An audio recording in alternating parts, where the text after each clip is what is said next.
Hello and welcome to the channel. This is Sam trying to spin to win on Zwift. It is a really exciting day today. It is the start of the Tour de France race series hosted by Flamme Rouge Racing, or FRR as I will refer to it going forward. This is by far my favorite race series on Zwift. I have some great memories from FRR racing in the past, and I can't wait to see how I get on in this edition. While many of you most likely already know what FRR is, perhaps it is the first FRR experience for some of you, and as such, I thought I'd provide a quick introduction to what FRR is, and that will also, I hope, provide some useful context for the rest of the videos in this series. I then briefly wanted to comment on my own experience of FRR, and please feel free to leave your own FRR story, if you will, in the comments below. I would certainly love to hear it. We will then take a quick look at today's course. It is an individual time trial on the Innsbrukring, and then we'll jump into the action to see how I get on today. Bad. Normally, I also do a section on the competition that I will face, but I think I will skip that today, as I don't think it would provide that much useful information at this point. I also think that Mr. Richard VELO, or also known as FRR Race Control, will be extremely busy after the race today, reclassifying riders once he sees the overall results of the individual time trial. I plan to do a video recapping each stage of the Tour de France, or Tour de France. That is, if I stay healthy and nothing in real life comes in the way. So I hope you enjoy the content. Please use the chapters in the description below to move around to the sections of the video that is of interest to you. And most important, I wish you the very best of luck in your own FRR journey, and I can't wait to see you out there. So, the question is, what is FRR? Well, it is a race series on Zwift created by Mr. Richard VELO that has grown in popularity over the last couple of years. I think for this current edition, over 2,000 people have signed up. And while I'm still relatively new to FRR, my understanding is that many people keep coming back to these competitions time after time, which I think is a great sign. The standout features of FRR is that they are multi-day events, ranging from 7 to 8 days all the way up to 21 days. So they provide a much stiffer challenge than many other race formats on Zwift. The races are also generally longer, most over an hour or so. And each day there are multiple time slots for the same race, so that people in different locations around the globe can find a time that suits them. Another key feature is the way that the riders are classified. Instead of the standard A through D categories, there are 10 categories in FRR, using peppers as the category names. The hotter the pepper, the higher the category. For example, I am in CRP, or California Reaper, for this current edition. Mr. VELO has used different methods for deciding what category you fall into. Most recently, I believe 5-minute power was used. However, for this edition, your VELO score is used. The VELO score is taken from the Zwift racing app, which puts significant emphasis on actual race results and who you competed against, rather than, say, your 20-minute power. On the screen now, you can see part of my profile, which shows my current score and how my score has moved over the last couple of months. And my score of 1800 translates into the CRP category in FRR. If you want further information on the VELO system, the website has a very good definition of the various scores and rankings that you can look at. There is also a very cool mechanic called EGAP to ensure riders are not disadvantaged if they can't make the race with the most competitors, which is normally the fastest race. You can see the full rules on the screen now, but in summary, you compare your finishing time to that of the fastest rider in your category in your specific race, rather than the fastest time overall in that race from all the races on that day. That means that even if your race was the slowest of the day, you can still compete on the general classification. This system is not perfect, but in my opinion, it is a lot better than forcing people that want to compete on GC to race in the fastest race of the day, which for many is just logistically not an option. And like regular live races, there are a number of competitions. You can see them all on the screen now, and just stop the video if you want more details. And perhaps the most important thing, standout feature, is the community. There are now other similar race series on Zwift, such as the Racing Tour, for example, but I think the community feel is an absolute standout feature of FRR. And Mr. VELO, aka FRR Race Control, puts in an absolute monster shift during these race series to ensure they run smoothly and that issues are dealt with ASAP. I honestly don't know where the man finds the time, and of course he also races himself. The guy is an absolute machine. There are a number of different FRR events during the year.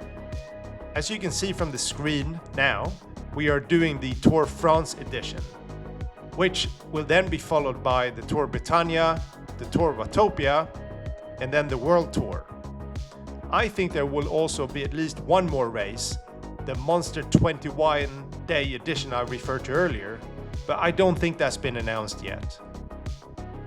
I should also point out that FRR do more events, such as some rides, races for charity, and this summer I think there was also some events taking place on other platforms, such as My Whoosh. Again, Mr. VELO is one busy boy. There's also a very, very handy roadbook produced for each race that you should definitely check out. It provides you with all the information you need for each stage, what the course is, what sprints are in place, etc. Looking at this edition, for example, I think Mr. VELO had a bit of a chuckle to himself when he designed the last 2 days. On the 8th day, we have an individual time trial up Mount Ventoux, lovely.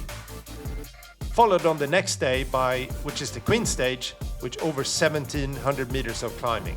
Oh, you can't be serious, man. You cannot be serious! Thanks a lot, Mr. VELO. Okay, now let's move on to my own experience with FRR so far. Okay, as I'm warming up here for today's time trial, which is going to be extremely painful, by the way. I'm sure you will all agree with that. I wanted to provide a quick overview or recap of my own experience with FRR as we're about to embark on another tour edition here. I actually only started cycling towards the end of last year. I kept getting injured while running, and a friend of mine suggested I should try cycling as a substitute, and he also mentioned something called Zwift, which I'd never heard of. But as soon as I checked it out, the rest, as they say, is history, and I was completely hooked. And as soon as I started Zwifting, or really racing on Zwift, I kept seeing these abbreviations behind people's names on the screen. Hub, JLP, CRP, and I had no clue what that was all about. But as I got to know Zwift a little bit better, did a few more races, I heard a comment about something called FRR, Flamme Rouge Racing, and I decided to check out what that was.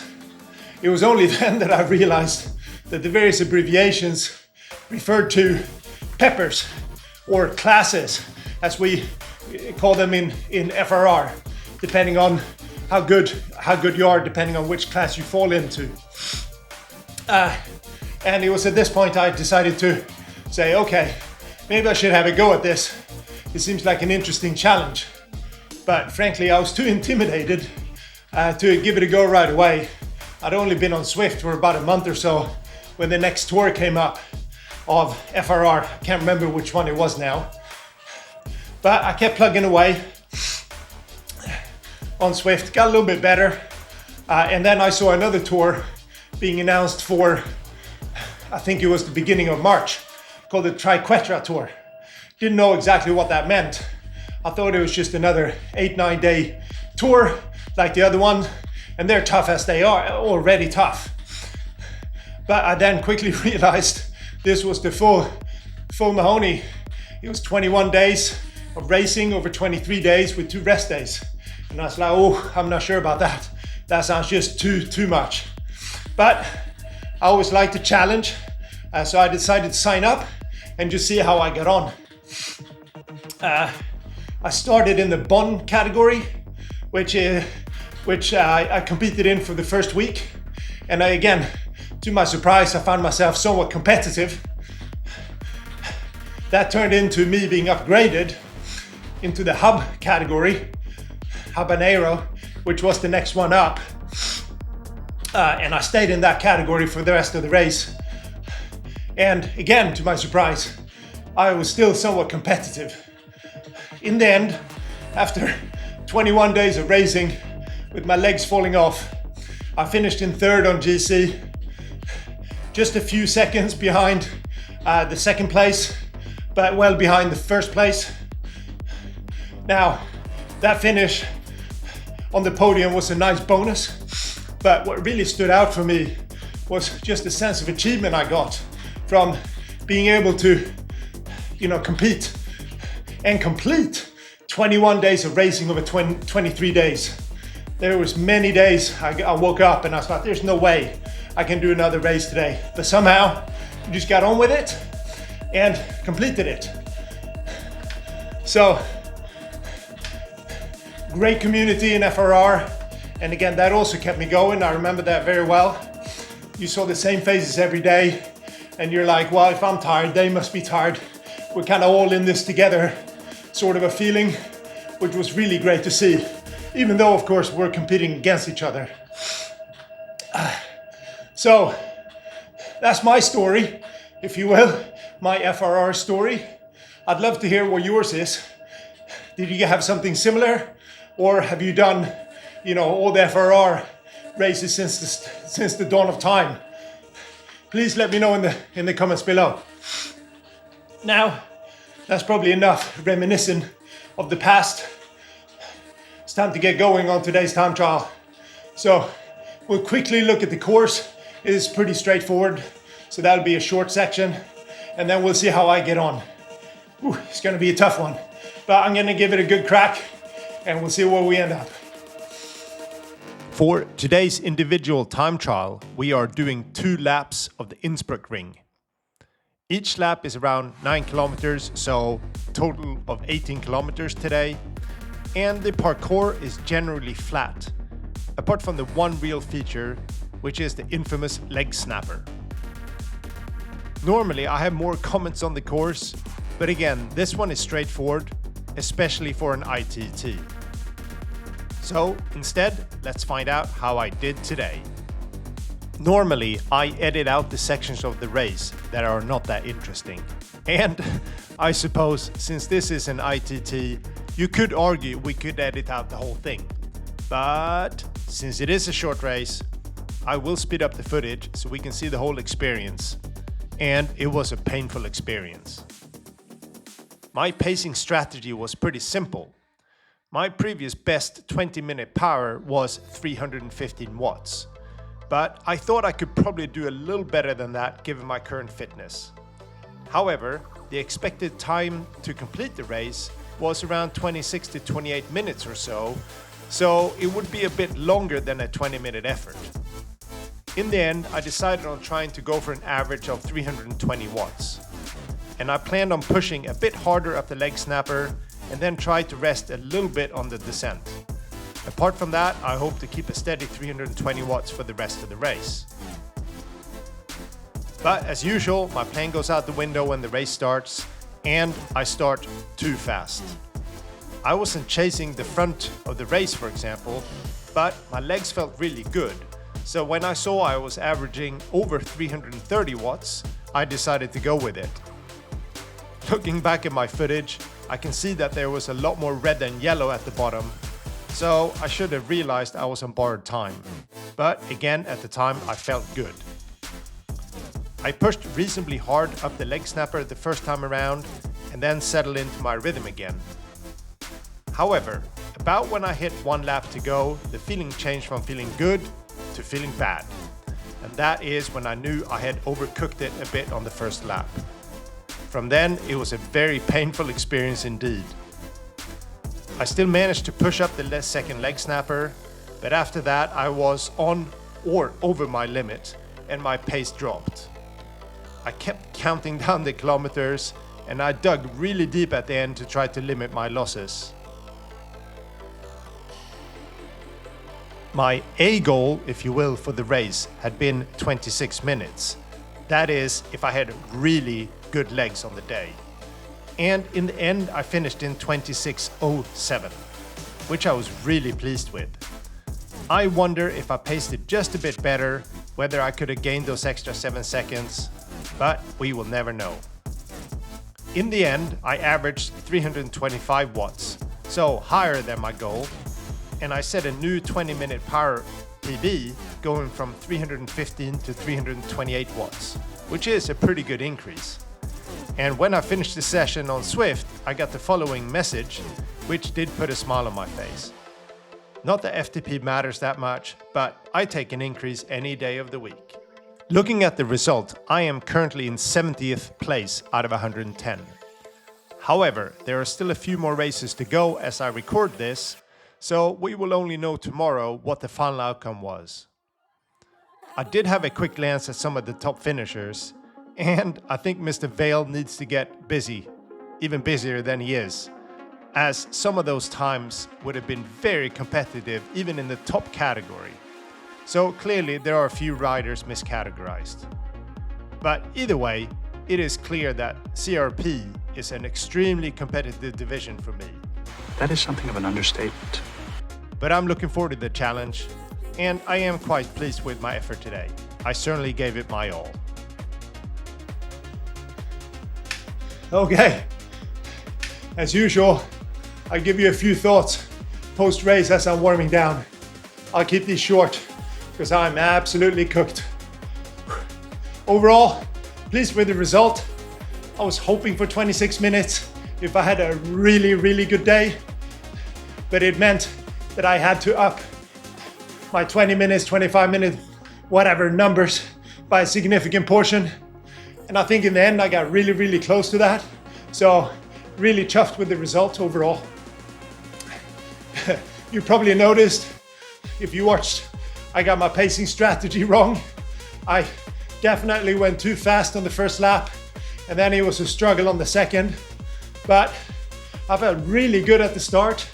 Found it really easy to produce over 330 watts consistently.